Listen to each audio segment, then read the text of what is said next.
Gedeputeerde Sietske Poepjes, hier bij de regiobijeenkomst Noord-Est-Friesland is dwaande, maar je hoort echt nog naar Den Haag West, hè? Ja, dat klopt. Ik ben Joert de Diek-Oer West. Wij zijn in Den Haag West omdat wij als provinciebestuur het college gaan laten willen aan de meesten in Den Haag dat wij er absoluut binnen. We zijn er net komen om te emelen en direct nou om geld te vragen, maar gewoon gaan laten maar 150 Friesen uit ons provincie die zich heel mooi aankleedt hier. Ja, Friesland is er. Ja, Friesland is er. Is Den Haag ook voor Friesland? Ik denk het wel, ja.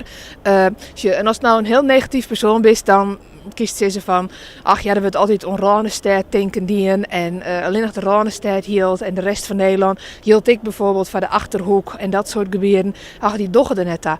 Maar dat is dus net weer. En ze gedraagt zich op het puntje bepaald, je komt Den Haag, ik net. Het is wel heel wichtig dat wij goed vertellen, zowel als provincie als gemeenten in Den Haag, wat voor u dan nodig is. En dan is het bijvoorbeeld te denken aan infrastructuur, dus goede dieken, bregen en dat soort dingen. Maar ik bijvoorbeeld werkgelegenheid in zijn algemeenheid, dat hebben wij nodig. Ja, en wij binnen een regio die het van toerisme heeft.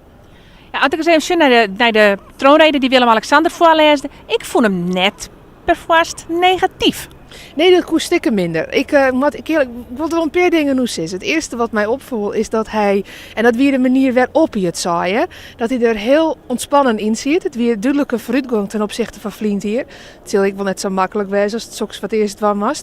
Dus dat vond ik hartstikke mooi. De inhoud. Op twee dingen voelde mij ik op. Het eerste weer dat hij begon over wat van best wel verschrikkelijke simmer wij als laanhand hebben. En dat we machinaal wel dus holle koel houden en goed optreden nou, wie ik wel een beetje grutskop.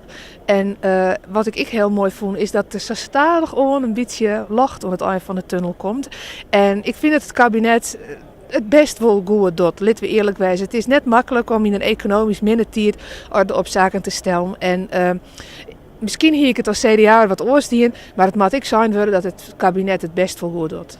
Ja, licht aan het einde van de tunnel. Ze zeggen dat het licht aan het einde van de tunnel in Friesland altijd een beetje later komt. Is dat in dit geval ook zo?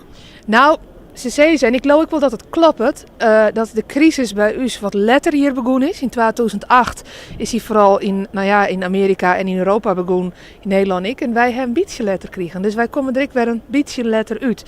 Ik zie dat net per definitie als een probleem. Wij binnen een regio met een hele sterke MKB-sector. Binnen ik Grutskop. Het is de rege bonken van uw Frieske en Nederlandse economie.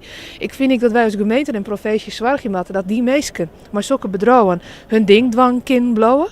Infrastructuur is daar bijvoorbeeld belangrijk hoor, maar ik geen betuttelende regeljouwing. Ja, en wat ik vind en wat ik zie is dat bij de infraprojecten de onbestedingen best goed rinnen. Dus dat er heel wat bedrijven binnen hier in de omjouwing die hele goede aanbiedingen dwang kennen. Soms is onderonnemer, maar flink onder waaitimmer je kennen. Eén ding wat jou ook heel nij aan het hart leidt, dat is de digitale infrastructuur. Totdat de lijntjes daarin dan heel kwart binnen, betekent dat Noord-Friesland het bijvoorbeeld in zich gaat om een hele grote kenniscultuur te krijgen. Ja, ik denk het wel. Ik zeg altijd dat glasvezel, de digitale infrastructuur, de infrastructuur is van de 21ste eeuw. Zat de 20ste eeuw echt, bekend stiert omdat Friesland toen hele goede, bereikbare dieken kregen het. Zo zal de 21ste eeuw denk ik bekend staan als, en toen ben we onder de groen met glasvezel begonnen. En daarmee zitten we wel op het vrouwtoneel op de eerste rang. Wij hebben die meesken, in Friesland, een protte meesken wenjen die heel wat in hun mars hebben. En ik vind het mooi dat om dat chantelitten, soms maar een bedrijf, soms maar creatieve dingen, soms maar handeltjes, dat je net al in die Ranestad hoeft te zitten. Je kent dat heel goed op een bedrijventerrein bij een wat lietse dorp, omdat je een geweldige internetverbinding hebt. Daardoor blauwe de bedrijven, ik in het dorpen, ik de meesten die daar werkje, blauwe daar wenjen. Het is zo goed voor Friesland. En ik ben er zo grutskop. Wij houden daarmee ons landschap en ons Frieswezen. Maar we zitten wel van een dubbeltje op de eerste rang in de zin van we hebben gewoon toegang tot hier de vraat. Dus Noord-Friesland is net dichtplakt met krantenpapier, is net het eind van de wereld, maar het begin van Nederland. Ja, absoluut.